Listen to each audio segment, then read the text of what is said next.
Baik, terima kasih.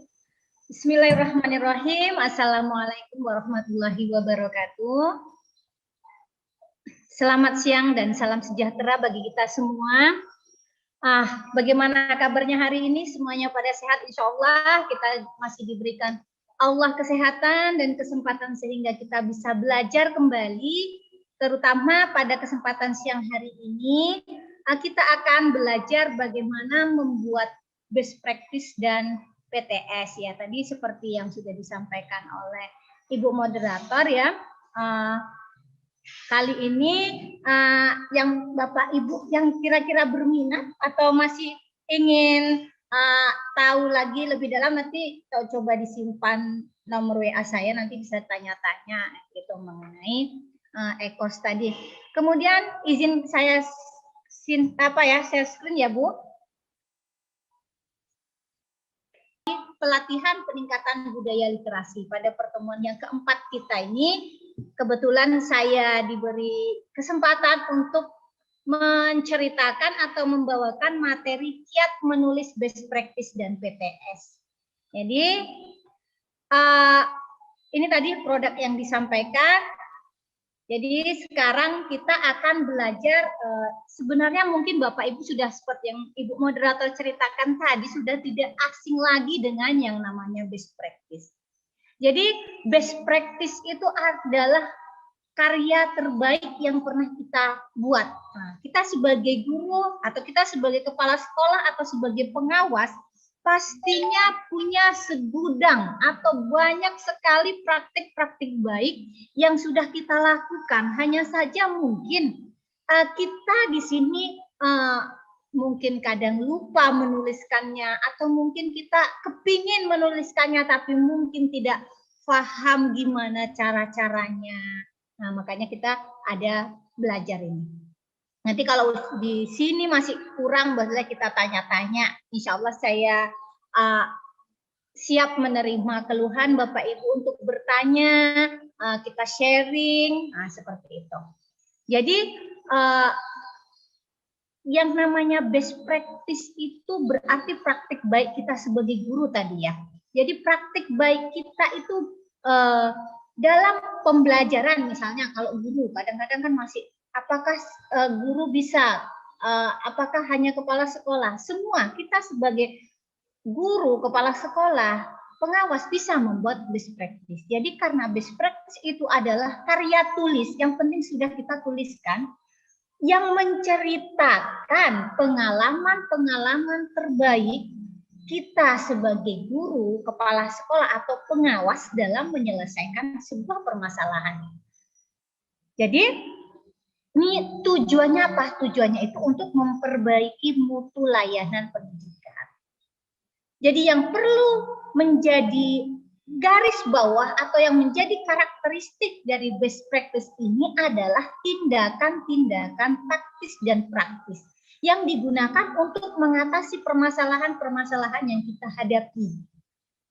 Sekarang ini banyak sekali permasalahan di pembelajaran daring ini, misalnya motivasi belajarnya yang kurang, misalnya keaktifan mengumpulkan tugas. Kemarin saya buka di kelas banyak tanya, Bu, permasalahan kami Bu mengumpulkan tugasnya.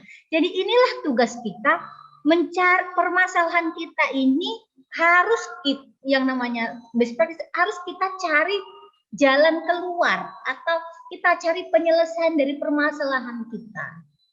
Kalau misalnya dalam pembelajaran tatap muka yang sudah lalu, misalnya kita cerita, oh disiplin kami ini merendah Bu, siswanya datang sering terlambat, gurunya datang sering terlambat, banyak guru datang lambat, pulang cepat, seperti itu.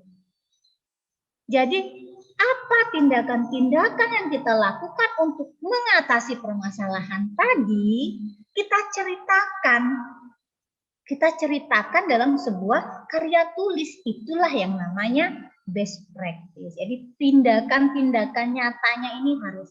Dan yang perlu Bapak Ibu ingat, berarti mungkin ada yang bertanya seperti ini, PTS sama best practice nggak jauh beda. Memang tidak jauh berbeda, tapi ada sedikit perbedaannya. Perbedaannya Mungkin ini yang sering banyak ditanyakan di kelas saya pelatihan tuh. Bu, apa bedanya PTS dengan best practice? Kebanyakan bertanya mereka seperti itu. Jadi antara PTS dan best practice pada dasarnya sama-sama merupakan penelitian tindakan. Hanya saja di PTS atau PTK dia punya siklus-siklus. Kita lakukan dalam ada yang 2 siklus, ada 3 siklus, seperti itu. Sedangkan best practice tidak pakai siklus. Pokoknya kita punya permasalahan, kita buat tindakan apa, kita programkan tindakannya, lakukan penyelesaian permasalahan, kita analisis, selesai, hasilnya bagus. Nah, itu dia. Jadi itu harus hasilnya bagus. Atau ada peningkatan yang signifikan. Inilah yang membedakan best practice dengan PTS atau PTK. Kalau PTK, misal kita sudah melakukan perbaikan pembelajaran di kelas itu, siklus 1 belum ada perubahan, siklus 2 belum ada perubahan, siklus 3 belum ada juga perubahan. Enggak mungkin kata sampai 10 siklus, mau makan waktu, tenaga yang sangat lama.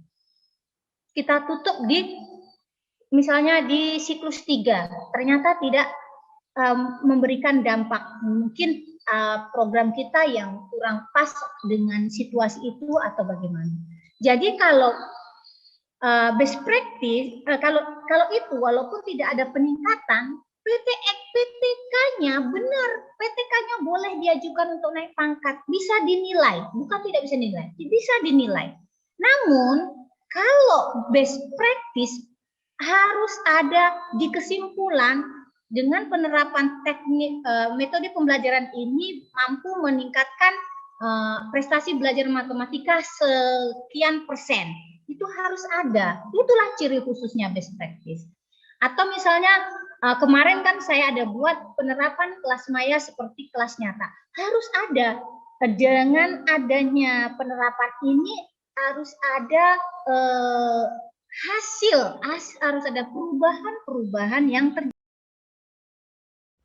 Nah, kali ini Guru ID membuka pelatihan membuat makalah best practice dengan instruktur Ibu Supiani MPD.